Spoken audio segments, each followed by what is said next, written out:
All right, welcome back, Park It people. The time has come for the long-awaited Cane Creek Challenge, the home course of Park It Disc Golf. We hope you come hang out with us this weekend. We stretched out a few holes to make it a par 59, tightened up some of those fairways with some OB to really challenge all of the players. Marshall from Team Park It here, as always, to walk you through the course for this year's layout. Hole 1 is right in front of you, 338-foot par 3. OB left of the string that will be along the tall grass, as well as OB on or beyond the pavement that's on the right. Don't go too far or you'll not only scare those who are on 2's tee pad, but you'll also have an obstructed putt around the giant tree behind hole 1's basket.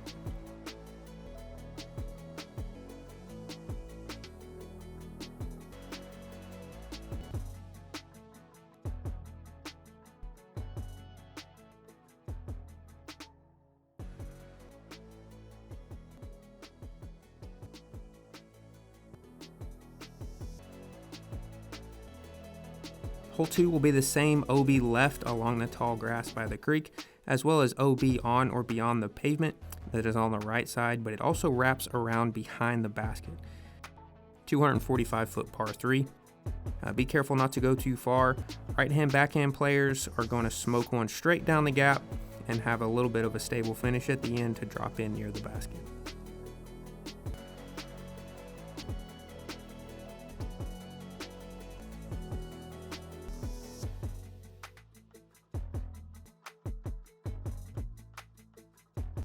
Hole 3 is a beast off of the tee. This is a 570-foot par 4.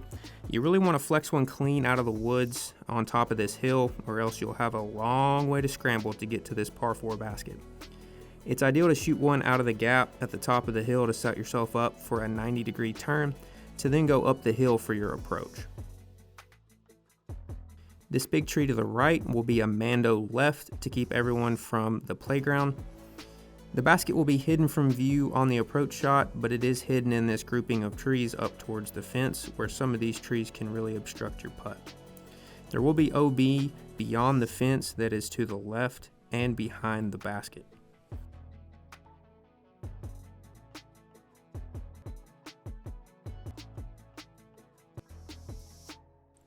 Let's take a look at this from the aerial perspective. You can see the tee over to the right in the woods. Like I said, getting out into this open area, much easier said than done, but it does set you up for a great upshot to then go 90 degrees up to where you can see the pin up in this grouping of trees. Again, there will be a Mando left of this big tree for that upshot. This pin position is pretty relatively new, but a great addition to the course. Hole 4 is a 298-foot stock hyzer for those right-hand, backhand players. You've only got one job on this par 3, and it's to miss this little sapling in the fairway. If you do leave your tee shot short, you may have a difficult downhill putt, but going left and long may obstruct you with some small trees on the green. Only OB will be on or beyond pavement to the right.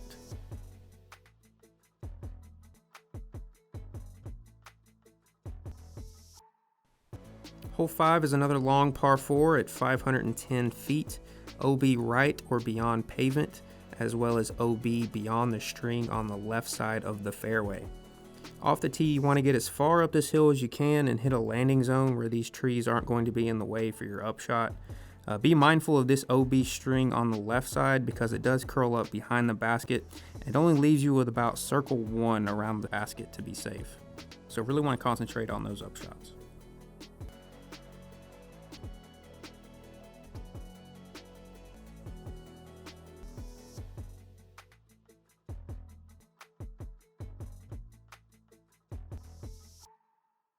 Hole 6 is a 407-foot par 3, only one job. Pick a side left or right of this tree straight in front of you. If you've got the big hyzer, it might be a little safer. Just be sure not to go OB long in the tall grass. If you do get too stable, you may find yourself over to the left where that OB string is. Those going left of the tree off the tee are going to have to make sure to get enough turn, or else you'll be flirting with that OB string that splits 5 and 6's fairway as well. This green is a little sloped, so watch out for rollaways taking you down to the OB.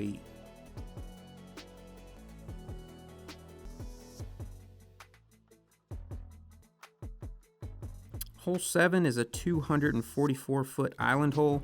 You've got circle 1 to work with down there around the basket, but it is an elevated basket, so be sure to put it close. Anything outside the 33-foot circle will be hazard as well. If you do land in the hazard off the tee, it is a 1-stroke penalty, but you still have to putt from your lie. You'll have some decisions to make if you're putting from the hazard on that elevated basket. If you do happen to miss your putt and go back into the hazard, you will continue to take those hazard penalty shots. This one could get hairy quick if you're not careful. Hole 8 is a 365-foot push. This par 3, you either want to sneak it under the tree in front of you and try to get that distance, or hang it out wide to the right to take the branch out of play entirely. The fence on the right is OB, so if you are going to hang out that hyzer shot, it's going to be risky, but it does take the branch out of play for you.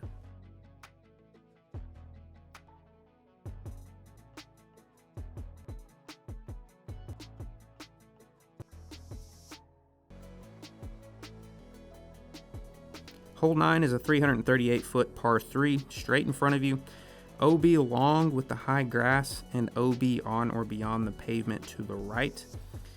For this par 3, you want to try to land either short of the creek or get all the way across to avoid having poor footing for your putt.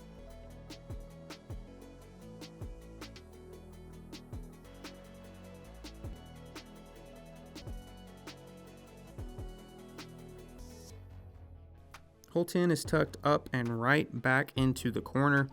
It's a 349-foot par 3. For the right-handed players, either smoke a forehand through the straight gap with something really stable, or you can also take the right gap for a fun flex forehand line.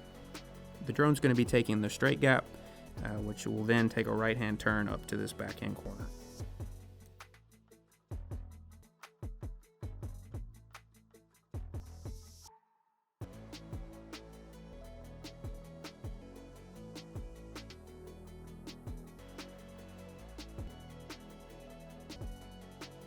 Hole 11 is a touchy shot off of the tee. It's 253 feet, par 3.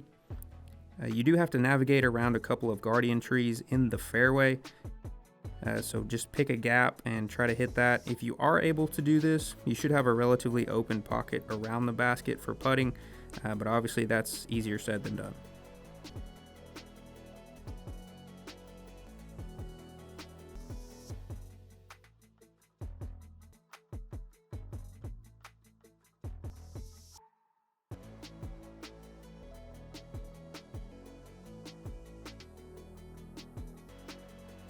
Hole 12 is an awesome new 389-foot par 4 that was put in recently.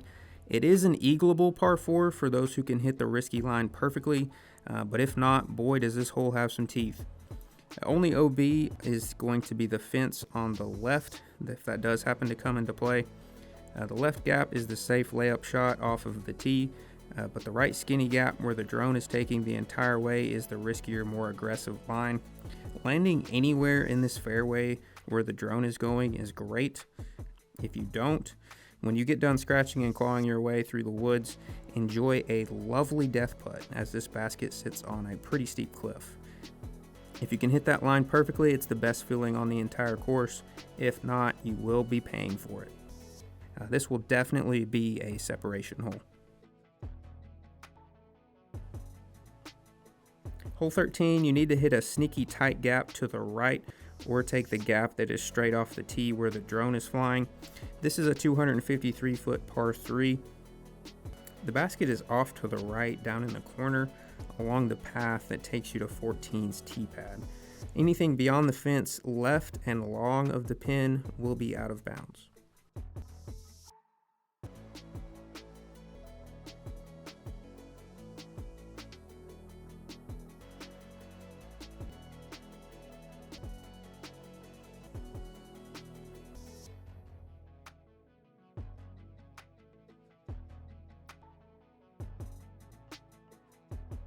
Hole 14 is a 600-foot par 4. The OB fence continues down the left side, more OB on or beyond the pavement to the right of the fairway. A good tee shot gets you to the top of the hill or maybe even over and down into the valley. But you may want to keep the high ground for this next shot. It'll be from the top of the first hill across to the top of the second hill, but you will have to get around this giant cedar tree that absolutely loves to grab any disc that goes near it. Down in this pocket of this protected green is where you'll find this basket.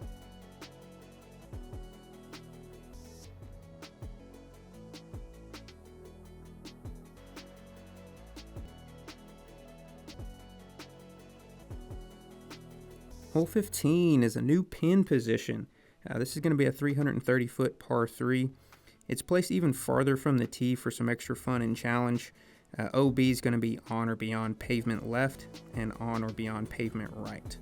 The drone is going to go straight up the gap. You can also flirt with the right side OB path to go around, or you can throw left over the top of everything and try to go around. Definitely got some options on this hole.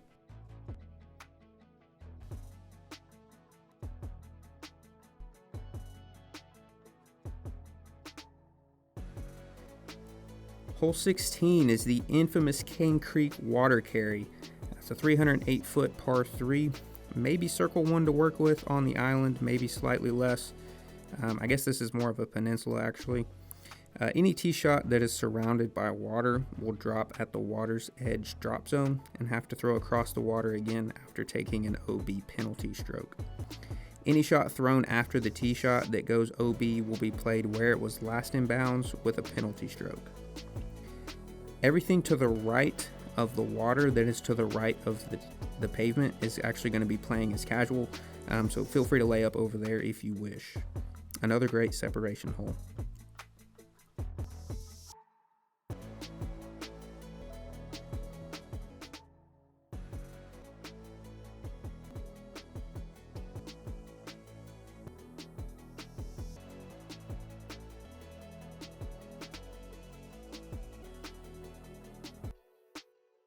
Hole 17 is also new. Really extended this one to open it up for a 435-foot par 4. For the local guys, you're just going to pin C off the tee where you see the yellow basket. It's going to be a good landing zone for you. Disregard this yellow basket, it won't be in play. We've actually got a temporary sleeve we'll be moving this to. There's a mando right of the big tree to keep players from taking the open path towards the parking lot. Any shot on or beyond pavement is OB on this hole, as well as OB on the roof of the bathroom. You're in a good spot if you land at that yellow basket area. From there, you'll have a tight window to throw an upshot onto a super steep green that will likely be dishing out nasty rollaways all day long. I've got a temporary black MVP basket demonstrating where this basket's going to be at the time of this video. Word is we're going to have a sleeve put in with a disc catcher right here as well.